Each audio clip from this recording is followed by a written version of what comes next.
Hallo und herzlich willkommen zu einer neuen Folge von Wieder fragt nach.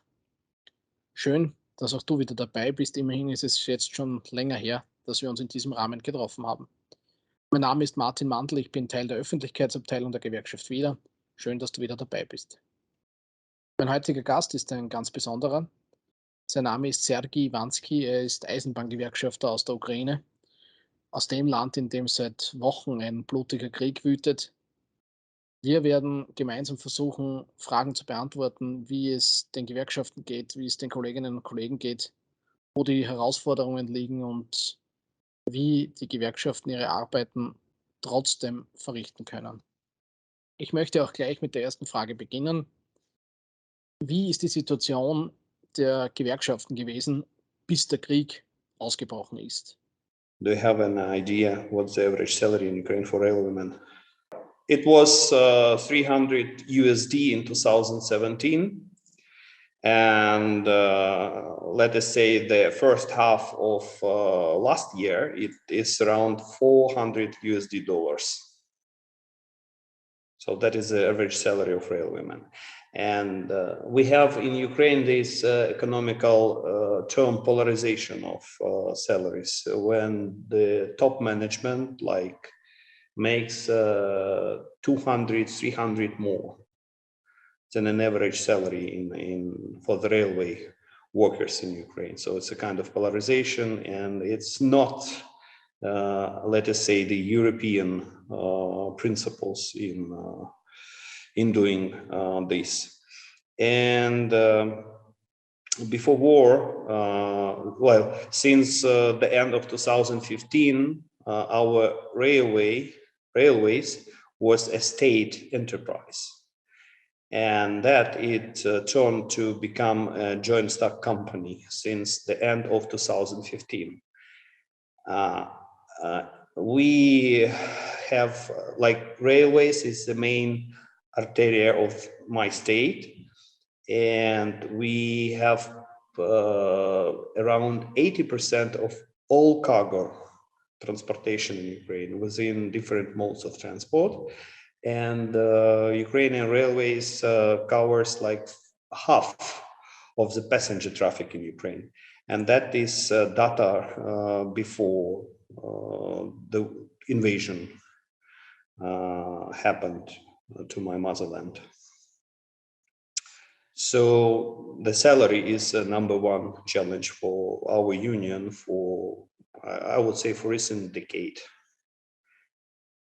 And then since the railways went through the process of privatization, of course, the union have to adopt its own structure because the structure of the company is vertically integrated, as it's the common practice within developed countries. And this vertically integrated structure that company went through, we have to change our structure as well to be able to conduct a collective bargaining on different levels in the future. So that is the So that is the second main challenge that our union faced. And also in our company, there was a very frequent changes of management. And the reason why, it's enormous corruption. And for instance, our government created an anti-crisis headquarters. It was a common committee, common body to stabilize the financial activity of railway company in Ukraine. So that is the third task, to stabilize the economical situation within the company and to minimize the corruption risks. Next challenge for my union was industrial medicine, because company decided to transfer these hospitals and all the medical unions to transfer them into a concession. For instance, in 2014, I just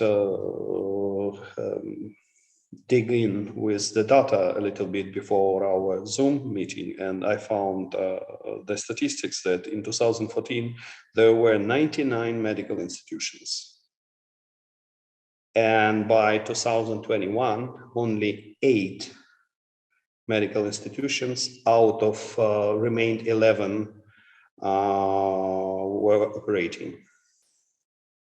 Well, it's the social protection is not profitable. It's additional load on the management, and they decided just to send to transfer them into concession because it's not profitable. So that's the main reason. And for instance, I also just refreshed the recent development strategy of the company for year 2019-2023. And in the strategy itself provides the sale of economy's non-core assets, or they are trying to cut all social protection for the railwaymen. So this is, yes, number 4 challenge for my union. That was before war. Es gab Medienberichte, wonach die Regierung der Ukraine den Gewerkschaften angedroht hat, sie zu enteignen. Stimmt das?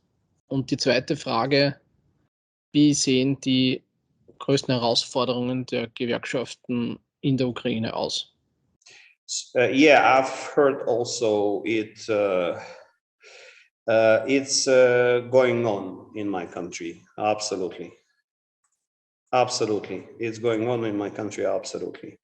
For instance, even taking into account these medical institutions that originally was in the statutory fund of the company, and then they decided to move to transfer them to a concession, and the industrial medicine may end up in private hands or in so-called semi-state.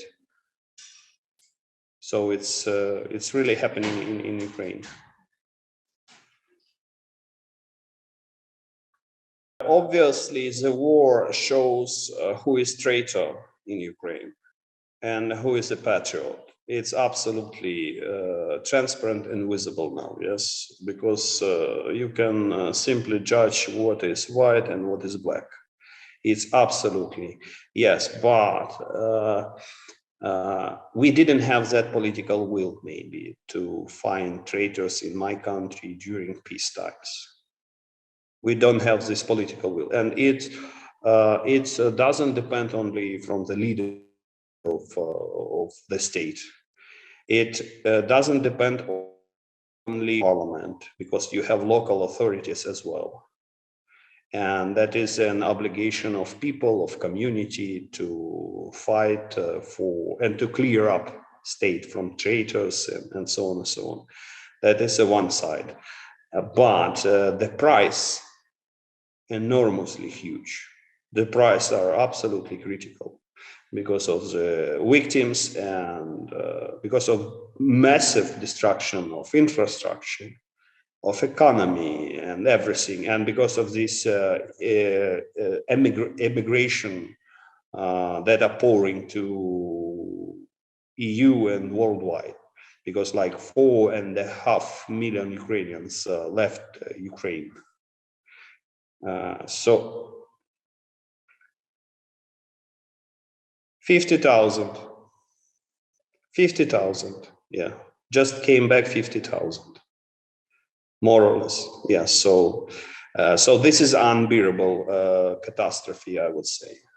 It's better to have this political will and clean up your state in the peaceful times, because the price is enormous and huge and unbearable, I would say. I will put it this way. And also regarding the trade union activity now, well, I don't have, like contacts with, I'm not in touch with the leadership anymore. like, because I explained last time that they send me here to help with humanitarian trains, to talk with partners and so on and so on. And when like my family came here, they told me to come back, what I couldn't do, because I can't left my family, my 3 kids, my moms, my wife. So it's impossible for me. It's not really the pleasant thing to say, but I'm absolutely in contact every day with regular trade unionists, with friends in Ukraine, with relatives, with partners, because I have also my own business in Ukraine. It's not prohibited by the law. So I'm in contact on the daily basis but I can also continue just to say that now, because of this military process in Ukraine, trade unions are not receiving payments according to the industrial agreement and collective bargaining agreements. This is the number one problem for trade unions, for them to survive. And what else? For instance, people who can't be on their workplaces, they do not have any bonuses anymore. And they got only 2/3 from their tariff. And that is in the best way. Yes, 2/3 of their tariff, without bonuses, without any extra. So the situation is very poor now with the unions. And I have to mention also that in peace times, we do not receive the finances from the state to rebuild, for instance, tracks, or to buy new rolling stocks, or to maintain our infrastructure, and so on and so on. And also there is another problem for the union, was that the transport, that we have not received the compensation for the people whom we were transporting for free. The special categories from the population that can travel by trains for free, and we have not received these compensations. For instance, for 2021, we just got the compensation of approximately 19%.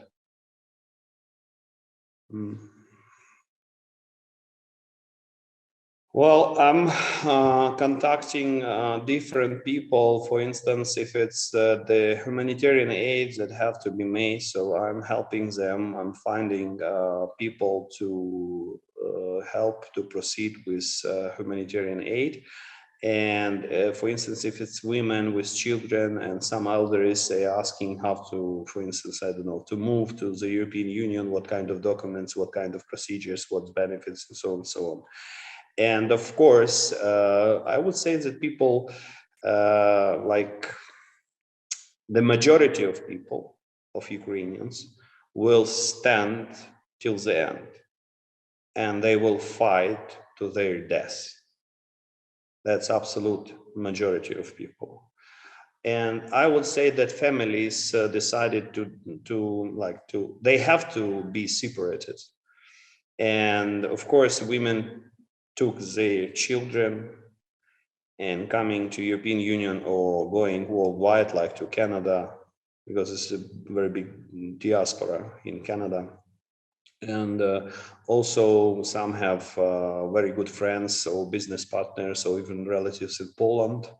So the most popular countries for our women, children, elders to escape from the war in Ukraine is Poland, as I told, Italy.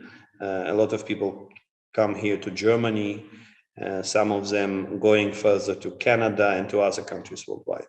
But the army is, we have enough people in army, we have enough people in the territorial defense units, and they will stand till the very end. And of course, as Ukrainians, we all believe in our victory. We can't make any prognosis how far and how long this war will go. It depends not only on Ukrainians, it depends also on the world as it is. It depends on which kind of weapons Ukrainians will get, only protective or offensive as well. And also it depends on the general state of propaganda in Russia, because a lot of Russian peoples now sees that they were that the propaganda lied to them, obviously, the mass media, but there are, how to say, enough people in Russia who are very offensive to Ukrainians, and they supporting Russian authorities as well, because you can judge about this on this motor, some marathons in support of Russia, even here in Germany, or like, yes, we have different opinions, different people, and the most guilty is the Russian propaganda, which makes people absolutely blind, and they believe what they see on the air.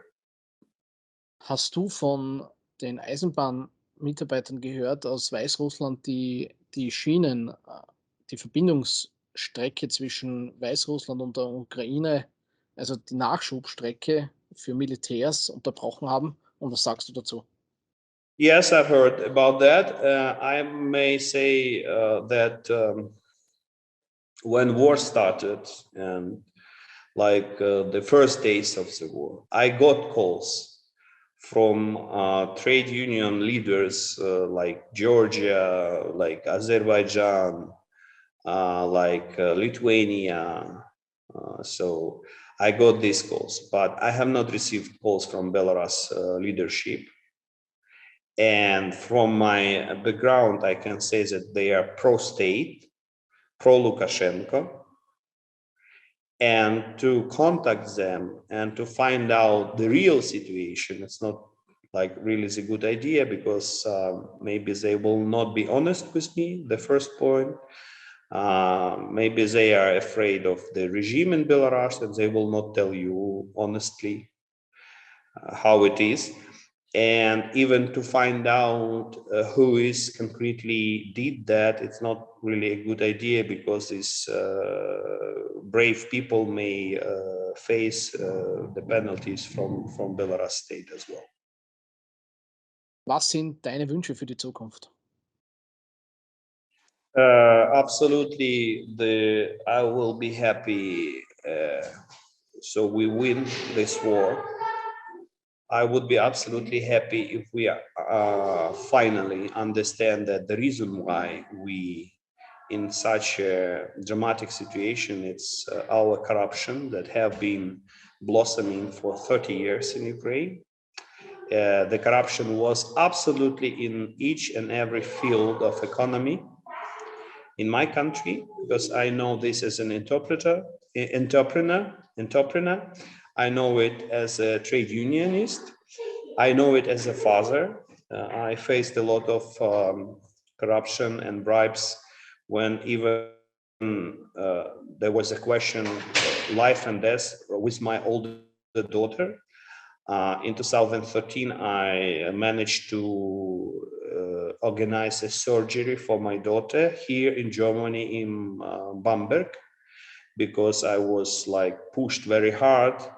I had to pay the bill from the hospital, but I also was demanded with the enormous bribe from the physicians, from surgeons in Ukraine.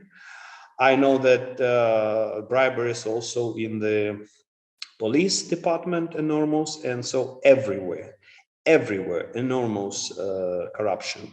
And that is the reason why we are in a so dramatic situation, because I know a little bit of history. I know how Poland gets to the European Union, and then they get to the North Atlantic Alliance, NATO. And I know that corruption is the reason why we are not in EU. Corruption in Ukraine is the reason why we are not in NATO as well.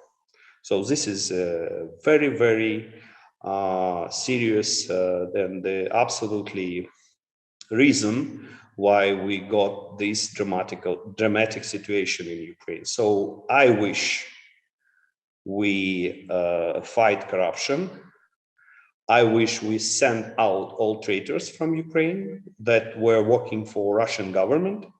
We have them from the members of parliament. We have that in the military. We have that in the police, in the government, and so on and so on and so on. Because some of people has double, triple citizenship, and they were working like only for their own interests, and they just sold Ukraine.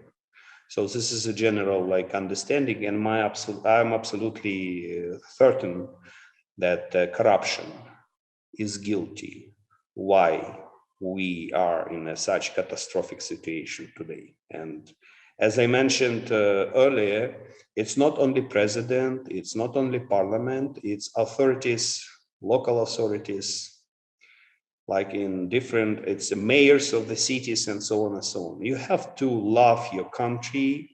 You have to have justice. If you don't have justice, if, for instance, the court system in Ukraine is also absolutely corrupt.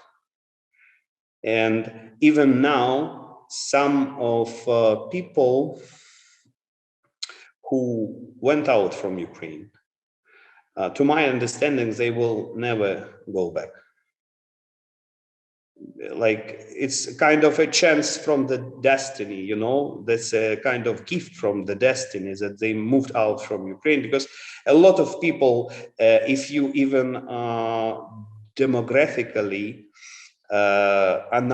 analyze or make a very light research on demographic situation in Ukraine, you will find out that in 90s, it was 52 million population in Ukraine.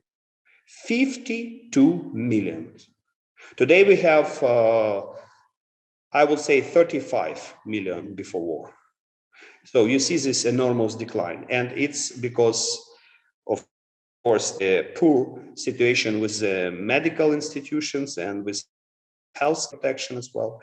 And it also, people just left country in 90s, in 2000s and so on, because they was hardly trying to find a better life, better maybe economical conditions to have their business and so on and so on. So I wish my country to become a really country with European standards. I mean, the best of them, to overcome corruption and to build a new and rich state. Das war's auch schon wieder. Danke, Sergii, für deine Zeit. Ich wünsche dir und deiner Familie nur das Beste und wir hoffen alle gemeinsam, dass dieser Krieg sofort endet. Das menschliche Leid ist groß, die Bilder sind schrecklich und alles Gute für die Zukunft. Bleibt mir an dieser Stelle noch zu sagen, danke fürs Zuschauen. Ich hoffe, wir konnten dir einen kleinen Einblick in die Arbeit Sergiis geben, einen kleinen Einblick in den Lebensalltag der Ukrainerinnen und der Ukrainer, die versuchen, ihr Leben zu fristen, die trotz der Situation leben müssen. Ich freue mich schon auf das nächste Mal bei der nächsten Folge von Wieder fragt nach. Ciao.